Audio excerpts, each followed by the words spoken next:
दोस्तों आज बात करने वाले हैं क्या आपको 2026 के अंदर नेक्सॉन कंसीडर करनी चाहिए क्योंकि ये गाड़ी जो है टॉप सेलिंग कार में भी आ रही है यानी कि नंबर 1 कार बन चुकी है अपने सेगमेंट में और ऑल टाइम हाई पे भी है इसकी सेल। तो भी क्या ये गाड़ी आपको कंसीडर करनी चाहिए? ऐसा तो नहीं है कि आप कहीं भेड़चाल का हिस्सा बन जाओ। कुल मिलाकर आज हम नेक्सॉन का price, mileage, after sale service सभी चीज़ों को इन डेप्थ में डिस्कस करेंगे और आप लोगों को बताएँगे कि क्या ये गाड़ी वैल्यू फॉर मनी है या नहीं। इन डिटेल डिस्कस करेंगे कि आपको ये लेनी चाहिए या नहीं लेनी चाहिए। बिल्कुल। और चेतन सबसे पहले स्टार्ट करते हैं प्राइस से क्योंकि भाई इंडियन मार्केट है तो कंपटीशन में बने रहना है तो प्राइसिंग अच्छी चाहिए। बिल्कुल। तो प्राइसिंग जो है 7,32,000 एक शोरूम से स्टार्ट हो जाती है। बेस मॉडल की हम बात कर रहे हैं तो बिल्कुल। तो ये जो प्राइस रखा है ना टाटा ने बहुत ही बेहतरीन प्राइस है। हम्म, वहीं अगर आप दूसरे ब्रांड की तरफ जाते हो जैसे कि ब्रेजा की अगर हम बात करें तो वो 1 लाख रुपए महँगी है। बिल्कुल। ठीक है, 3XO भी उठा के देखोगे तो वो भी थोड़ी बहुत महँगी ही है। बिल्कुल वेन्यू की भी कंपटीशन के बारे में हम बिल्कुल डिस्कस करेंगे। बिल्कुल, और इवन वेन्यू की भी बात करेंगे तो वो कहीं न कहीं 70,000 रुपए महँगी है। तो इसकी सेल ज़्यादा होने का रीज़न भी ये है कि इस गाड़ी का प्राइस थोड़ा कम है। चेतन प्राइस तो रीजन है ही है सेल्स ज्यादा होने का। दूसरा रीजन क्या है, आपको नेक्सॉन के अंदर एक कंप्लीट पैकेज मिलता है। बिल्कुल, आपको चाहिए क्या बस बोलो। आपको बट पेट्रोल चाहिए मिल जाएगा, आपको सीएनजी सीएनजी चाहिए मिल मिल जाएगी जाएगा। और वो भी ड्यूल सिलेंडर के साथ मिलती है मतलब जिसमें आपको बूट स्पेस भी मिल जाएगा। कोई कॉम्प्रोमाइज़ नहीं है। ब्रेज़ा आप लेना चाहते हो तो बूट स्पेस के साथ भी बिल्कुल। कॉम्प्रोमाइज़ होता है। आपको वहाँ पर डीजल भी ऑफर होता है आज भी इस गाड़ी में। और आपको ईवी अगर भी भाई है। ईवी भी चाहिए क्योंकि फ्यूचर की बात करनी है तो ईवी भी वहाँ आपको इस गाड़ी में मिल जाता है। मतलब तो उनके पास एक तरीके से ये मान के चलो एक दुकान पे बंदा कुछ सामान लेना चाहता है तो उसे सारी चीज़ें वहाँ मिल रही हैं। ऐसा नहीं है कि मुझे एक सामान यहाँ से लेना है फिर दूसरा सामान मिलेगा ही नहीं, है ही नहीं, मना कर दें। बिल्कुल। तो चेतन ये तो हो गई फ्यूल ऑप्शन की बात। दूसरा फीचर्स की भी गाड़ी के अंदर कोई कमी नहीं है। आपको कनेक्टेड टेल लैम्प भी मिल जाएगा, डीआरएल्स भी आपको मिल जाती है, अच्छे हेडलैम्प्स हैं, पैनोरामिक सनरूफ भी वहाँ पर मतलब ऑफर किया जा रहा है। वहीं अगर सनरूफ की भी बात करी जाए रवि तो ऐसा नहीं है देखो हायर वेरिएंट्स में जाते हैं तो पैनोरामिक सनरूफ मिलती है और जिसका बजट कम है जो सस्ती गाड़ी लेना चाहता है दस बिल्कुल। ग्यारह लाख रुपए में तो सनरूफ उन्होंने उसमें भी डाली हुई है वो छोटी डाली हुई है तो कहीं ना कहीं टाटा का ये एजेंडा होता है कि हर तरह के कस्टमर्स को डील करें कैसे भी कस्टमर निकले ना कस्टमर कह रहा है सनरूफ चाहिए ये लो अरे ये तो छोटी है बड़ी हाँ बड़ी भी है दो ऊपर हाँ, वेरिएंट्स ले लो हाई तो कहते हैं रेगुलेटेड। चल मेरा बजट कम है तो मैं इसे ही ले लेता हूँ ऐसा बिल्कुल, तो नहीं बिल्कुल। है ही नहीं तो बिल्कुल। ये चीजें दिमाग में डाल के जब गाड़ी बनाई जाती है ना जब हर एस्पेक्ट को सोचा जाता है कि किस किस तरह का कस्टमर हो सकता है क्या क्या हुँ। डिमांड हो सकती है तो जब ऐसे सोच के गाड़ी कोई बनाई जाती है ना तो वाकई में लगता है कि यार नई गाड़ी एक अच्छी गाड़ी है और वही एक रीजन है कि उसकी सेल बहुत अच्छी सेल है और चेतन सेल का देखो रीज़न होने का ये भी तो है ना, देखो फीचर्स भी मिल गए आपको, फ्यूल ऑप्शन भी मिल गए, साथ ही साथ 5 स्टार सेफ्टी रेटेड गाड़ी है। बिल्कुल है आप ना? बताओ सेगमेंट में देखते हो तो लिमिटेड ऑप्शन है सेफ्टी बिल्कुल। के साथ तो सेफ्टी भी मतलब आज के टाइम पे जब आदमी फर्स्ट टाइम बायर जो है अपनी गाड़ी सोचता है लेने की तो वो कहीं न कहीं सेफ्टी का भी एक दिमाग में रखता है। तो वहाँ पर जो है सेफ्टी में भी जो है नेक्सॉन अच्छा कर जाती है। दूसरा लुक्स भी जो अगर आप गाड़ी के देखते हो तो अरे लुक्स में भी गाड़ी की जो है कोई कमी नहीं।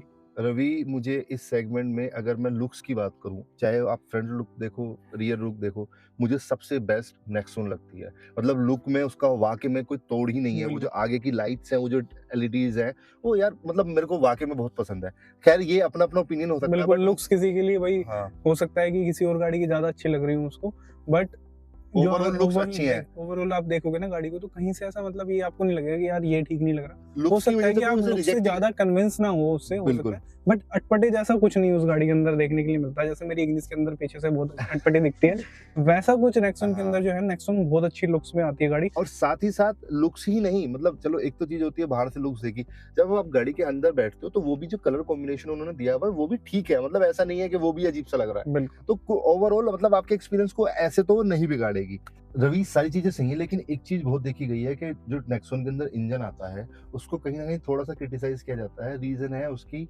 पावर एंड नंबर्स में तो वो अच्छी है 118 बीएच की पावर है 170 एनएम का टॉर्क बिल्कुल। प्रोड्यूस करता है 1.2 लीटर का 3 सिलेंडर टर्बोचार्ज इंजन है बट लोगों के मन में कहीं न कहीं ये चीज़ है कि यार वो इंजन के अंदर थोड़ी-सी वाइब्रेशन है, बिल्कुल। थोड़ी-सी केबिन नॉइज़ है। देखो 3 सिलेंडर इंजन देखो उसका नेचर है ही कि वाइब्रेशन रखेगा और बिल्कुल, नॉइज़ी।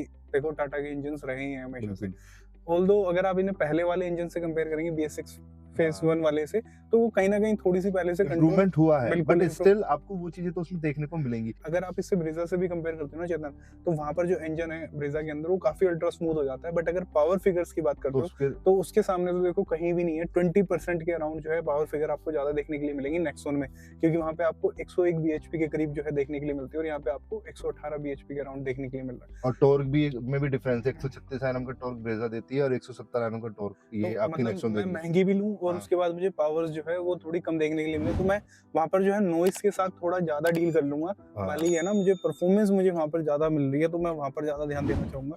दूसरा डीजल इंजन का भी ऑप्शन, जैसे हमने बताया था, तो ब्रेजा 1.5 में है ही लीटर नहीं। 1.5 लीटर का डीजल इंजन भी ऑप्शन मिल जाता है, जो कि आपको माइलेज भी अच्छे देता है और पावर भी गाड़ी की ठीक-ठाक आ जाती है। उस गाड़ी को चलाने में तो आपको मतलब ऐसा नहीं है कि कोई इश्यू लगेगा, बेटर इंजन है, सही इंजन है बिल्कुल। वो, है ना? और दोस्तों कंपटीशन की बात करें ना, कि इसके कंपटीशन में कौन-कौन सी गाड़ियाँ आती हैं, जो मेल नहीं आती, उसके बारे में भी बात करेंगे। और पता है, मैंने जब कंपटीशन देख रहा था ना चेतन, मुझे लगा कि यार एक्चुअल में ये लोग ना नेक्सॉन की सेल्स को पुश करने में लगे हुए कंपटीशन वाले। हाँ। क्योंकि जो नेक्सॉन के अंदर ऑफरिंग है और जिस तरीके की ऑफरिंग है वो कंपटीशन में है ही नहीं बेसिकली। तो अगर हम कंपटीशन में सबसे पहले बात करें 3XO की, तो चेतन वहाँ पे 7,37,000 रुपए से स्टार्ट हो जाती है वो गाड़ी। तो प्राइस में तो कोई खास डिफरेंस नहीं है, 4 से 5,000 रुपए का ही डिफरेंस है। लेकिन उस गाड़ी के अंदर देखो कमियां क्या है दोस्तों। पहले वाली जो XUV 300 आती थी और अब उसको 3XO बोलने लगे। बिल्कुल। तो चेतन जो पहले वाली गाड़ी आती थी ना, उसके लुक्स जो थे ना पहले एकदम माचो लुक से लगते थे। देखो लुक्स की बात जहाँ तक मैं करना चाहूंगा Ravi, looks person to person होता है। हाँ चलो, बिल्कुल, ठीक है। पर्सन टू पर्सन होते हैं, बट वो जो एक उसका स्टैंड वो कैरी करती थी ना चेतन, अब उसके वो अंदर थोड़ा माचो लुक आता था। अभी थोड़ा सा वो रोबोट वाला, मतलब आगे से जो लाइट्स कह जिस सकते हैं तरीके से ना, बना है हाँ, ना, वो तो मतलब थोड़ा सा एक रोबोट वाला जो फील आता है वो आता है। दूसरा, लोगों की बहुत कंप्लेंट्स थी पहली XUV 300 के अंदर कि उसके इंटीरियर पे काम किया जाए, लेकिन काम तो महिंद्रा किया ने उन्होंने। हाँ काम किया, बट वो बहुत लिमिटेड काम किया है। और अगर आप जिससे पैनल्स वगैरह देखोगे साइड्स के, वो सेम ही है पहले वाले। कहीं ना कहीं बूट स्पेस भी कंप्रोमाइज करना पड़ता है अगर हम 3XO को लेते हैं, उसमें ऑलरेडी कम आता है, उसमें CNG भी नहीं आती है, तो ये भी बहुत बड़ा डिफरेंस हो जाता बिल्कुल, है। अगर CNG लेना है तो मेरे पास ऑप्शन ही नहीं है, फिर मुझे नेक्सॉन के पास जाना ही पड़ेगा। हाँ, ब्रेजा में भी CNG आती है लेकिन उसमें फिर बूट स्पेस नहीं है, बिल्कुल, इसमें twin- उसमें तो डफल बैग भी रखने में बड़ी दिक्कत हो हाँ, जाती और वही नेक्सॉन में आपको ट्विन सिलेंडर डाले हुए, तो आपको बूट स्पेस के साथ भी कोई कंप्रोमाइज नहीं है। करना वैसे होता है। चेतन एक चीज है कि 3XO के अंदर हमें बूट स्पेस तो कम मिलता है, बट उसकी वजह से रियर में जो सीटिंग स्पेस है वो काफी अच्छा मिल जाता है। हाँ, लेग रूम वगैरह अच्छा मिल जाता है, खैर नो डाउट। बिल्कुल ऐसे तो खैर 3XO को अगर हम कंपेयर कर रहे हैं तो फिर ऑल व्हील डिस्क ब्रेक मिलते हैं, जो बिल्कुल कि सेगमेंट में किसी में है ही नहीं। बिल्कुल। ये भी एक रीजन है जो कि सेफ्टी का ही पार्ट है। और बेस वेरिएंट लेते हो ना अगर हाँ, आप, तो भी तो मिलता भी है। आपको उसमें मतलब ऐसा नहीं है कि हायर वेरिएंट्स लोगे तभी आप ले पाओगे। और दूसरा वहीं अगर सेगमेंट में हम स्कोडा काइलैक से उसको कंपेयर करें तो इंजन स्पेक्स तो ठीक है, उसमें 1 लीटर आता है, उसमें 1.2 लीटर आता TSI है, इंजन है। लेकिन वो 1 लीटर इंजन भी खतरनाक भाग, मतलब परफॉर्मेंस ओरिएंटेड गाड़ी वो है। इवन उसमें लैग कम देखने को मिलेगा as compared to Nexon. But दिक्कत ये है कि स्कोडा से लोग बहुत घबराते हैं, क्या इसके आफ्टर सेल सर्विस कैसी बिल्कुल, होगी। और सर्विस सेंटर की अवेलेबिलिटी भी तो इतनी ज्यादा नहीं है। हाँ, तो और वहाँ कहीं पे ना कहीं parts- लोगों के माइंड में डर रहता है कि यार ये तो जेब पे भारी बैठेगी, बिल्कुल। तो वो भी एक रीजन है। चेतन ऑल्दो स्कोडा काइलॉक मुझे पर्सनली बहुत पसंद आती है, क्योंकि जो उसकी बिल्ड क्वालिटी है, जो सिटिंग है उस ऑफ गाड़ी के कोर्स अंदर, जो इंटीरियर जिस 4 तरीके की सीटर है गाड़ी है वो अच्छी, है ना, है ना? तो वो चीजें मुझे काइलॉक के अंदर देखने के लिए अच्छी मिलती है। बट समहाउ वही है, जो लोग थोड़ा सा मेंटेनेंस से उससे गाड़ी से डर जाते हैं, तो लोगों को लगता है कि भाई नेक्सॉन थोड़ी सस्ती भी तो पड़ रही है, तो बिल्कुल वो वाला क्यों ना एडवांटेज लिया जाए। तो चेतन थर्ड कंपटीशन पे जिससे मैं गाड़ी को मानता हूँ वो है Hyundai Venue। बिल्कुल। अब Hyundai Venue ने कैसे नेक्सॉन को जो है रास्ता दिखा रखा है सेल्स का, वो इस तरीके से कि प्राइस बढ़ा दिया, नीचे का एक वेरिएंट घटा दिया, वहाँ पे फीचर्स तो ठीक ठाक कर दिए उस वेरिएंट के हिसाब मतलब से। ये मान के चलो कि अगर जितने फीचर्स उसके बेस मॉडल में मिलते हैं वेन्यू के, बिल्कुल। उतने फीचर्स अगर आप नेक्सॉन में लेने जाओगे तो आपको उतना ही लगभग प्राइस देना पड़ेगा। बिल्कुल। लेकिन फिर वही वाली बात आती है, साइकोलॉजी वाली बात कि यार ये तो महंगी है हाँ ना? बिल्कुल। लोग बाग और छोड़ दूसरा, देते हैं शुरू में ही। उस प्राइसिंग पे आने के बाद भी 1.2 का NA इंजन मिलता है उसमें टर्बो इंजन मिलता है है ना, वहाँ पे 80 या 82 bhp के अराउंड मिलती है पावर। तो और वहाँ यहाँ पर मिल एक रही है तरफ 118 bhp एक और यहाँ तरफ पे एक। 82 bhp। तो डिफरेंस। अच्छा, वेन्यू के अंदर भी जो है टर्बो इंजन का ऑप्शन देखने के लिए मिलता है, लेकिन बट उसके उसके लिए लिए 90,000 रुपए एक्स्ट्रा देने पड़ेंगे।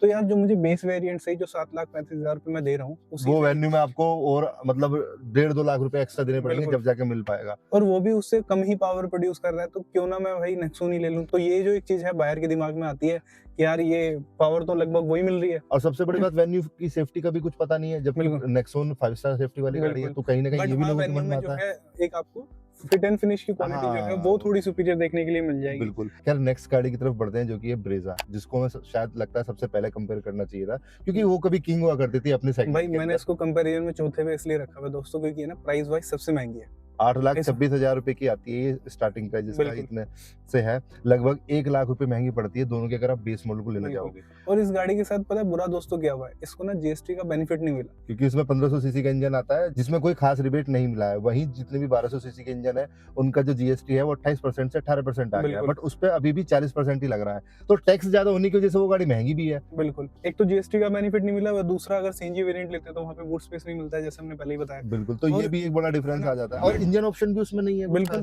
पेट्रोल वेरिएंट लेते हैं तो फिर वो नेक्सॉन के अगर आप पावर फिगर से कंपेयर करते हो तो वहाँ पे 101 bhp मिलता है आपको। परफॉर्मेंस वाइज भी आपको नंबर वाइज देखने में तो डिफरेंस फील हो गई होगा। बिल्कुल। तो कहीं ना कहीं ब्रेजा एक ऐसे गाड़ी मानी जाती है कि ठीक है अच्छी चलेगी, बट ओवरऑल अगर परफॉर्मेंस ओरिएंटेड गाड़ी चाहिए तो फिर नेक्सॉन एक सही ऑप्शन है। और दोस्तों अब बात कर लेते हैं कि क्या नेक्सॉन आपको कंसीडर करनी चाहिए आज भी या नहीं करनी चाहिए। देखो सीएनजी जो गाड़ी लेने की सोच रहा है, अगर सीएनजी में लेनी है तो बिल्कुल नेक्सॉन ही कंसीडर करनी चाहिए। बूट स्पेस के साथ कोई भी कॉम्प्रोमाइज नहीं होना चाहिए। और अगर आप पेट्रोल में लेने की सोच रहे हो तो आई थिंक 3XO ज्यादा सेंस बनाती है, अगर आप बूट स्पेस के साथ मैनेज कर सकते हो कि आपको कम बूट स्पेस मिल जाए तो भी आप चला लोगे। तो लेकिन रवि ऐसा भी नहीं है कि 3XO में बूट स्पेस बहुत ही कम है। बिल्कुल मतलब आपको वो जाके देखना है, मतलब ऐसा बोला जाता है, बहुत लोग बोलते हैं और थोड़ा सा कम है, ऐसा नहीं है कि कम नहीं अगर है। आप सेगमेंट से कंपेयर करते हो तो देखो वहाँ कम तो मिलता ही है, लेकिन उस गाड़ी के अंदर आपको जो परफॉर्मेंस है वो बहुत अच्छी देखने के लिए मिलती हाँ, है। और वो भी 5 स्टार Vibration- सेफ्टी रेटिंग वाली गाड़ी है बिल्कुल। ना? और वो वहाँ पे जो मेरा मेन मुद्दा है ना उस गाड़ी को कंसिडर करने का, वो कि ऑल